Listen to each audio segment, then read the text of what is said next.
So hello to you. You have Yoaz Hendel. First of all, I have your different titles, but how would you introduce yourself if you had to do that?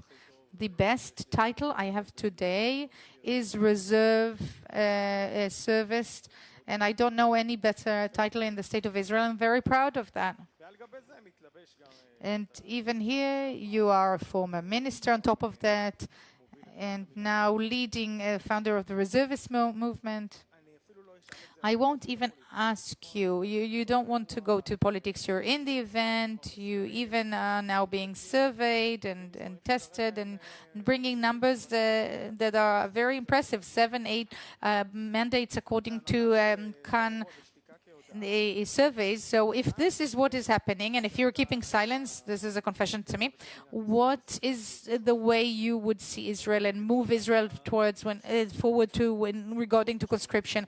I think it's very meaningful and significant that the people leading on October 7th, saving the state of Israel, are the reservists and civilians carrying arms and fighting. Why are we the ones who must lead the repair of the state of Israel? Because I'm not sure that this whole topic that is very burning and very hot and now on the top of our priorities of our agenda, which is equal burden sharing, should also become commitment of the political decision making after the election. And I've seen this system at its worst, the political system that is, and I can tell you that there's a great chance that the same way a system preserves itself, every system, and obviously the political system does, thought they will they will not continue on bearing this sort of equal burden sharing. And the message to the Haredi, to the ultra-Orthodox, is please dismantle this catastrophic government. I think that what we've seen, the disconnect we've seen yesterday between what happened on the ground and the fact that they are trying to pass on the law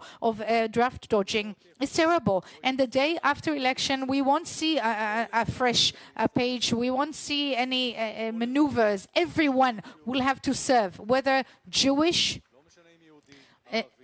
Arab, Haredi, or secular. One civilian will serve and the other ones will serve as well, and other people will take social service, but anyone not serving, and this is what I think, if you don't serve at all, you will not see any budgets, not even 1 penny from the state, and will not be able to be elected to any official role in the Knesset. It's unacceptable that there are people now sitting in the Knesset making decisions about the way I and my children will risk our lives, and at the same time they and their family members and their surroundings don't even know that a war is being waged. And I don't care about any excuse about the past and why it happened this way and another way. There's a war being raging now that is fatal for the future of the state of Israel. We received the hardest blow ever since the inception of Israel, and it's impossible that the world will continue on. Yes, but you know, you used to be part of the political system. Now you are again fighting.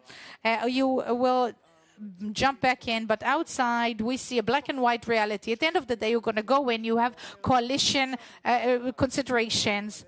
And even if you want to say, I want a right-wing party, what Smotrich is now saying, accepting the draft dodging of the Haredis is something I have to accept, though I don't like it, in order to make achievements I do want. This is how coalitions work. I see what you say about the fact that we need to battle over Hamas, etc., but there are certain things certain conceptions that we came to with the war, and I'm not willing to accept this. We have a small, smart army. No, that's not enough. We needed to be smart, but we also needed to be big and strong. So we need to enlist more people. The conception of inclusion of Hamas, I don't think anyone still holds to this conception. And there was also the question of politics. Everything is about survival. People go to politics in order to get a salary and survive as long as possible, as many years as possible. This is the way they measure their success. So to begin with, the way you see things is that the person you vote for will be able to, the next day after the election, say, oh, things are different once you're elected. No, everything is over now. This war, for me, in my guts, personally to me, and for many other people, has changed everything. When you are walking in the field and you see us in a weakness, in a greatest pain, and bodies scattered all around Gaza, and the massacre was crazy, and it was a great failure by us, by me as well. I came there as someone who used to be a decision maker for a certain period of time, and I was sure that our state will be able to hold to this, and someone might shake my shoulder at some moment and say, what are you doing? So to translate what these very powerful things you said to political terms, at the end of the day, it's like this question of the rocks that you need to put in the box. You must start with the small stones. So you're saying that the question of equal burden sharing should be a core issue, because you can never have 100% of what you want in politics. You want to say this is something basic, and on top of this, we will see who is willing to join this coalition or not. Please give me a short answer.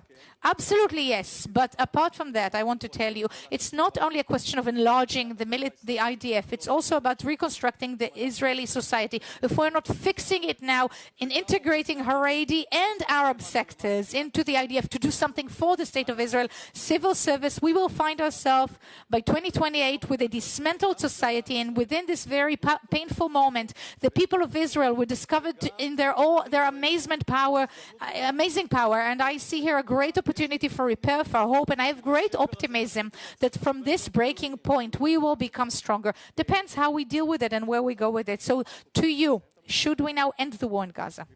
To me, we need to put ending lines, to state them. We should have done that 18 months again, 6 months again, and we should state them now. We can't walk around with a total victory baseball caps and run our mouth all day long and not say how do we want it to end at the end of the day. So my end lines are, I'll tell you, we need to end the war when we are sitting in a large perimeter and at the north of Gaza, overlooking Sderot and Netiv Asara, knowing how to be able to sit at a ridge of the 70 ridge, overlooking the communities of the south and Philadelphia axis. These are my points.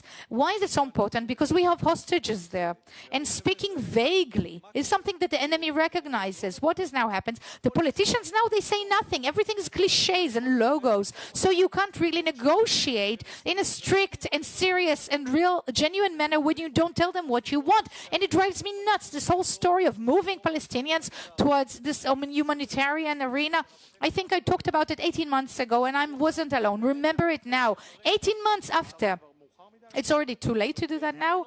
It takes a long, long time to practically do it. At the end of the day, it's a question of being practical. You can't say, go into all of Gaza, maneuver in all of Gaza, but I'm not enlisting anyone else. You can't say, hold on to all the different fronts, but on the other hand, this political issue that requires that I battle with Haredi, somebody else is going to do it. You know, 2 days ago, Ben Gvir was interviewed about a minute before I was, and he complained about the humanitarian aid being given to Palestinians, and he complained about this, about that. Who is he complaining to? To the reservists? Over 400 days of reserves. 420 days I've been on reserves. Who is he asking to do this? He is now sitting in the government. He's doing nothing. So you closed from 3 different aspects what you're describing. Now, what is now happening in the Gaza Strip? 2 million people are still there, vibrating and armed. My thesis, ever since October 7th, is that the other side always has to be afraid of us. This is what I know to tell you about them. In order for that to happen, I need to sit there in the main control areas and be able to go in and out the same way we do it in the West Bank. Is it optimal? No. Is it our dream? No. But this is what we have to deal with. This is what we need to do in order to, at the end of the day, finish this war. And this war will have to end at some point.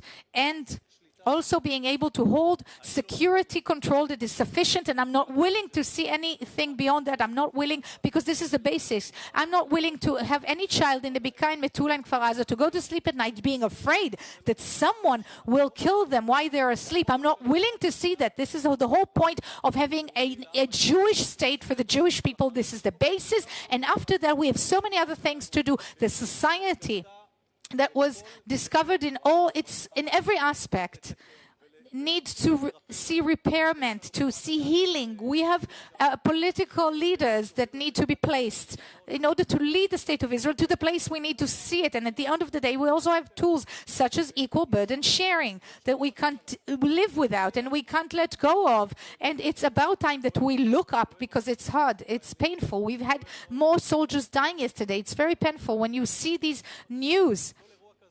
And every such event is hitting my gut. And we need to look up and say, we were hit the hardest possible. We will be able to leave this behind us, repair this state, and create a vision and a direction that will make us stronger. Yoaz Hendel. You have so many different roles, and you are also the battalion commander of Be'eri. Thank you so much.